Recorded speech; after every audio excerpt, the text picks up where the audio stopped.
فَبِأَيِّ آلَاءِ رَبِّكُمَا تُكَذِّبَانِ۔ ترجمہ کنز ایمان، تو اپنے رب کی کون سی نعمت جھٹلاؤ گے؟ الحمدللہ رب العالمین والصلاة والسلام علی سید المرسلین، اما بعد فاعوذ باللہ من الشیطان الرجیم، بسم اللہ الرحمن الرحیم۔ الصلاة والسلام علیک یا رسول اللہ وعلی آلک واصحابک یا حبیب اللہ۔ الصلاة والسلام علیک یا نبی اللہ وعلی آلک واصحابک یا نور اللہ۔ میٹھے میٹھے اسلامی بھائیوں اور مدنی چینل کے ناظرین،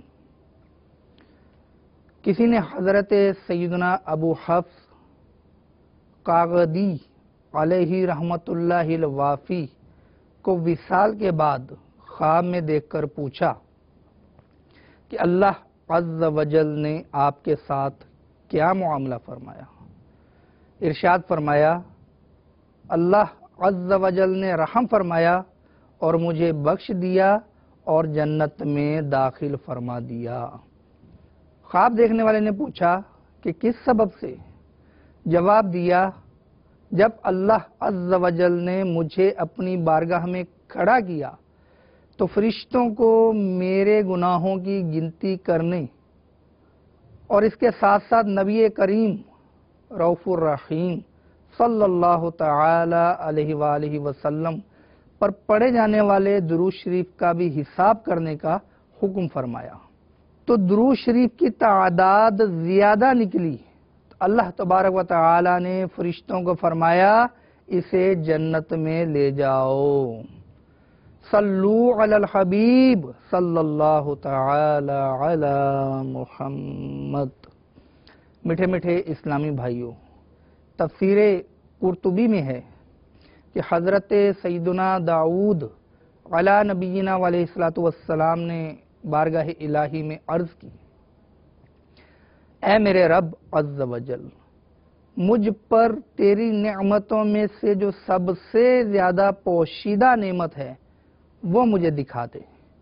تو اللہ تبارک و تعالی نے ارشاد فرمایا، اے داؤد سانس لے۔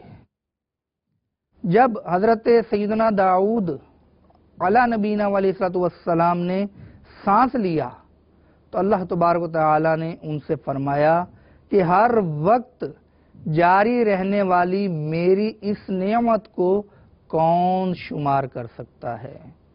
تو میٹھے میٹھے اسلامی بھائیوں، واقعی ہم دن میں کتنی مرتبہ سانس لیتے ہیں، ہم شمار بھی نہیں کرتے۔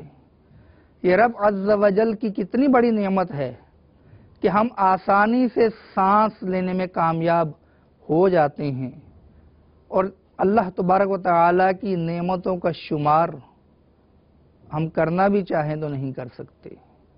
اپنے جسم پر ہی دیکھ لیجئے، جسم کی ویسے تو بہت ساری نعمتیں ہیں کہ یہ جسم بہت منظم فیکٹری کی گویا کہ شکل اختیار کیے ہوئے ہے۔ اس میں جس چیز پر بات کی جائے وہی ہمیں حیران کیے دیتی ہے کہ بہت ساری چیزیں تو ہمارے جسم کی جو ہمیں نظر آ رہی ہیں اور ہم نے اس کے بارے میں سنا بھی پچھلے سلسلوں میں کہ زبان، دانت، آنکھ، کان، یہ رب تعالیٰ کی نعمتیں ہیں۔ میرے میٹھے میٹھے اسلامی بھائیوں، امام محمد بن محمد غزالی علیہ رحمت اللہ الوالی نے بہت ہی پیارے انداز میں جسم کی نعمتوں کو شمار کروایا،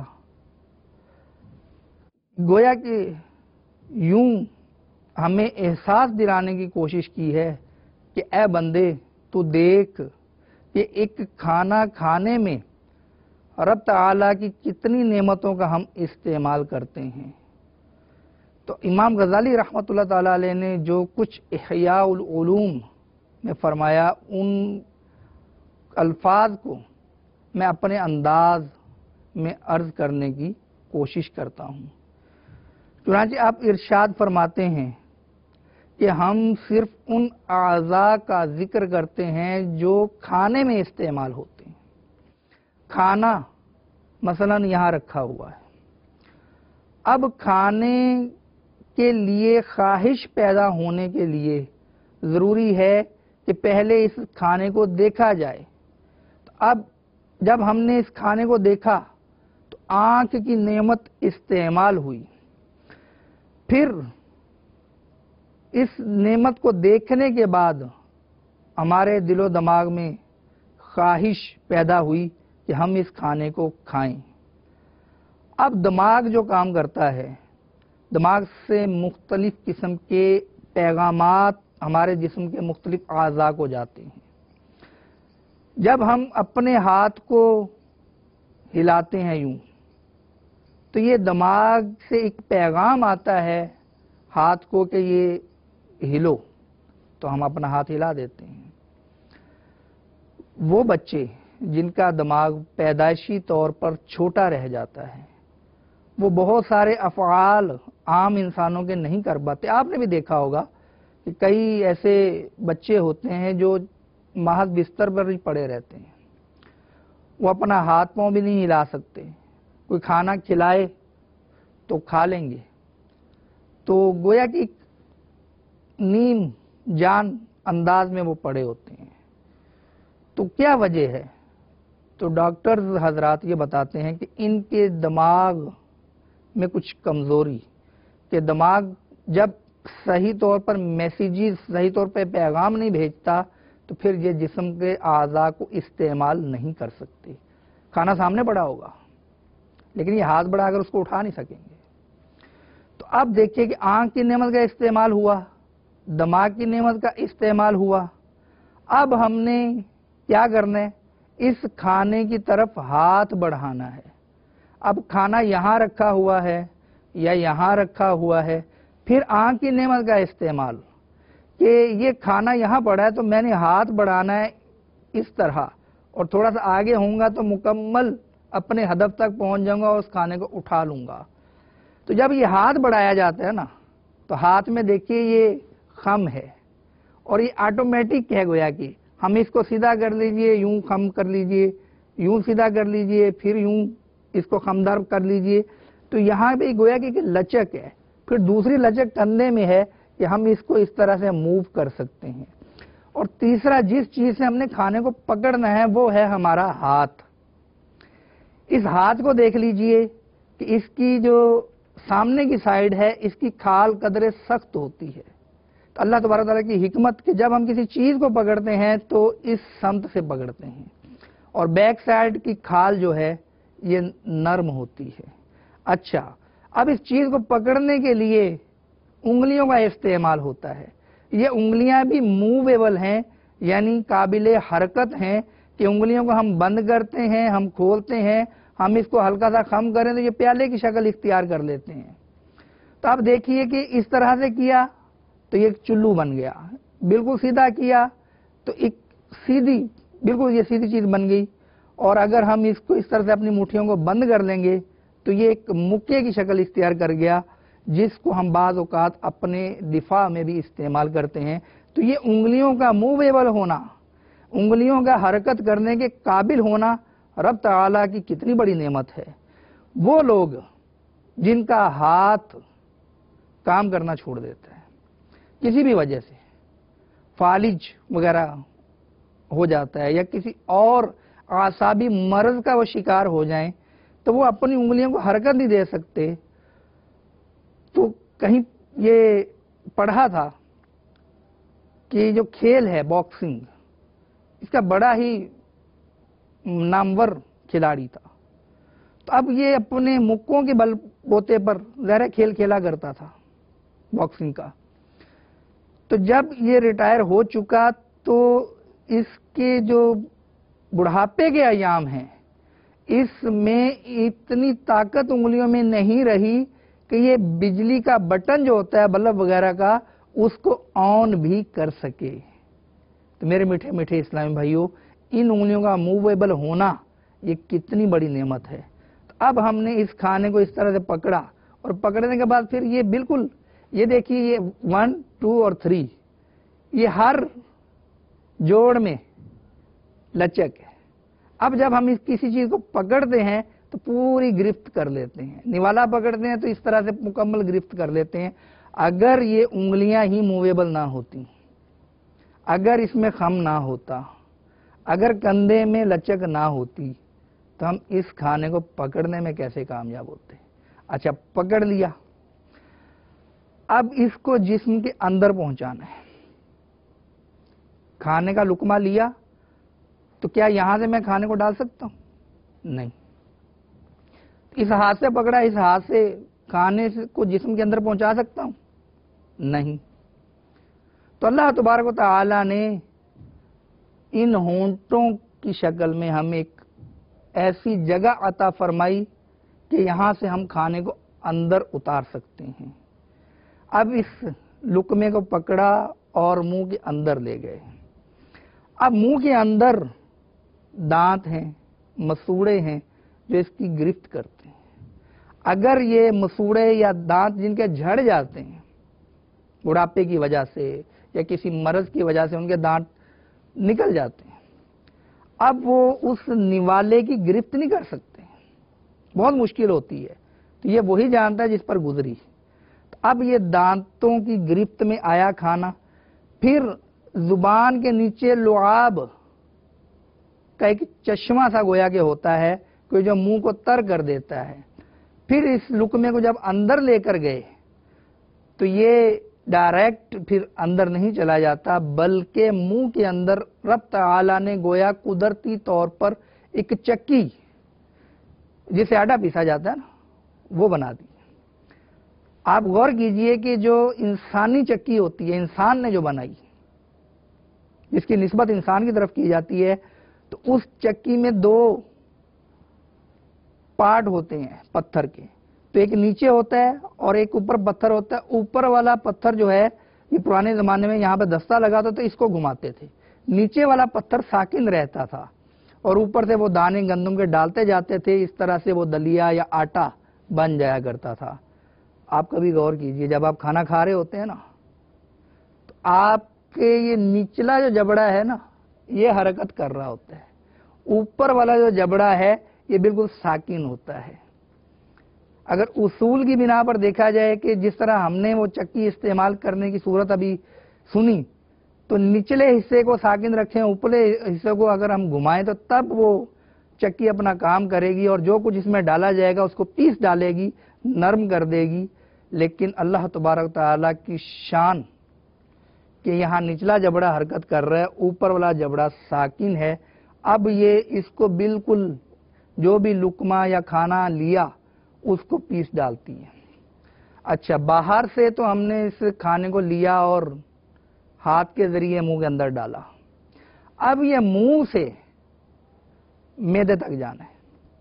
معدے کے اندر کوئی ہاتھ نہیں ہے کہ جو اس طرح سے منہ کے اندر آ جائے گا اور بڑھ کر نوالے کو معدے میں لے جائے گا، بلکہ رب تعالی نے ایسی نالیاں، ایسی وینز، ایسی شریانیں ہمارے جسم میں پیدا کی جن کے ذریعے یہ کھانا معدے تک پہنچتا ہے۔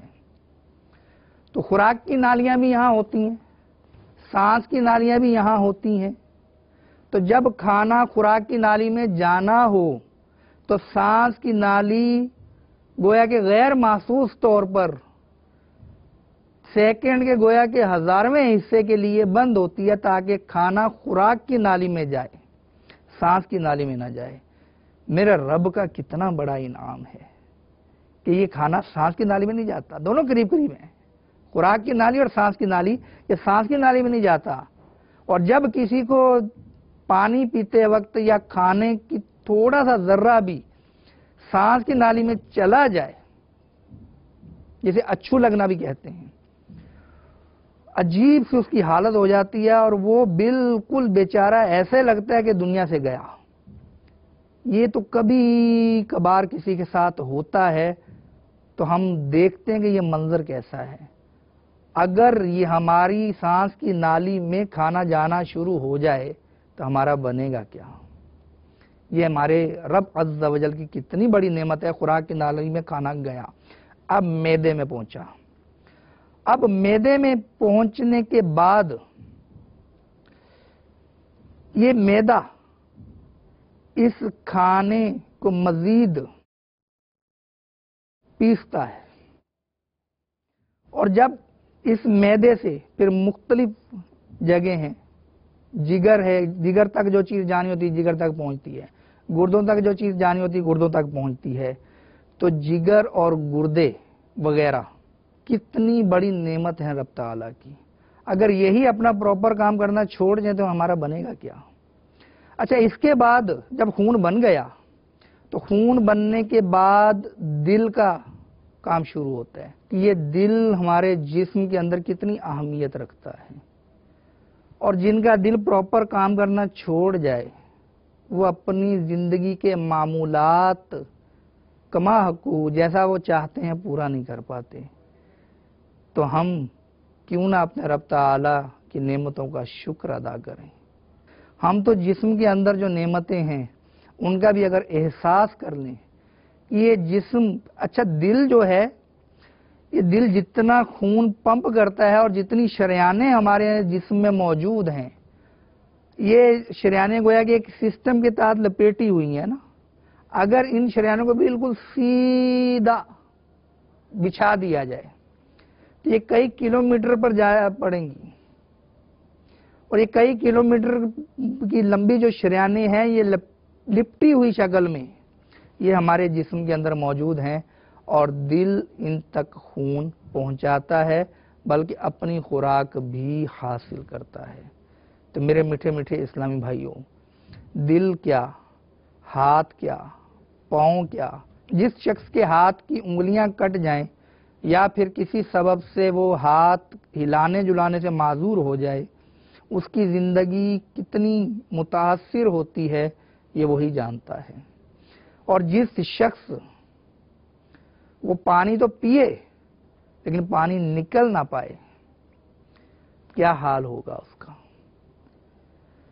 ایک بزرگ رحمت اللہ تعالیٰ علیہ ایک بادشاہ کے دربار میں موجود تھے کہ بادشاہ نے پانی منگوایا اور پینا چاہا. تو انہوں نے کہا کہ رکیے، اگر یہ پانی آپ کو نہ ملے اور آپ کسی جنگل بیابان میں ہوں تو آپ کیا دے کر اس پانی کو خریدیں گے؟ انہوں نے کہا کہ میں آدھی سلطنت دے دوں گا. انہوں نے کہا پی لیجئے. اب پانی پیا. پھر بزرگ نے پوچھا کہ اب پانی آپ نے پی تو لیا لیکن یہ نکلے نا آپ کے جسم سے، تو اب آپ کیا کریں گے؟ تو انہوں نے کہا کہ میں بقیہ آدھی سلطنت دے کر اس تکلیف سے چھٹکارا حاصل کر لوں گا. تو اس بزرگ رحمت اللہ تعالی علیہ نے بہت ہی پیاری نصیحت ارشاد فرمائی کہ جس سلطنت کی قدر و قیمت آدھا گلاس پانی جس میں جانا اور پھر وہاں سے نکلنا ہو، اس سلطنت پر جتنا چاہیے تکبر کر لیجئے. تو میرے میٹھے میٹھے اسلام بھائیو، ہمارا جسم سلامت ہے. ایسے بھی ہمارے مدنی چینل کے ناظرین میں شامل ہوں گے کہ جن کے جسم کے کسی عضو میں کوئی نہ کوئی مسئلہ ہو گیا ہوگا.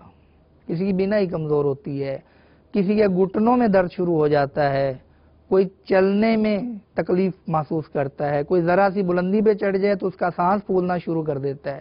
تو میرے میٹھے میٹھے اسلامی بھائیوں، جتنے امراض سے ہم محفوظ ہیں، ذرا سوچئے، ذرا تصور کیجئے کہ کہیں رب تعالیٰ کی نافرمانی کے انجام کے طور پر دنیا میں ہی ہمارے جسم کے جو سلامت حصے ہیں ان پر کوئی تکلیف آ گئی، یہ سلامت حصے کام کرنا چھوڑ جائیں، ہم کیا کریں گے؟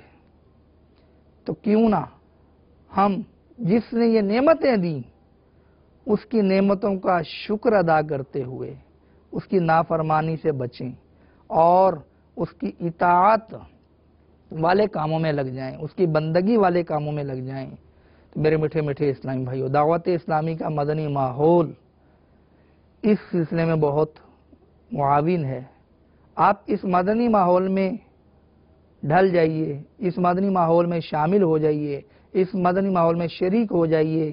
سنتوں بھرے اجتماعات جو ہفتہ وار ہوتے ہیں اس میں شامل ہوں، مدنی قافلوں میں سفر کریں.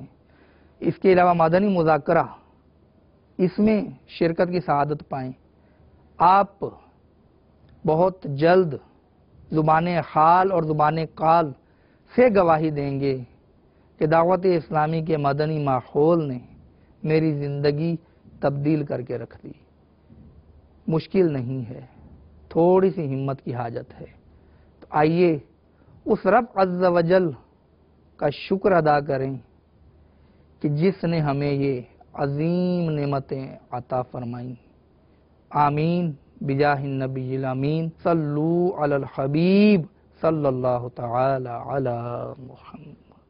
فبأي آلاء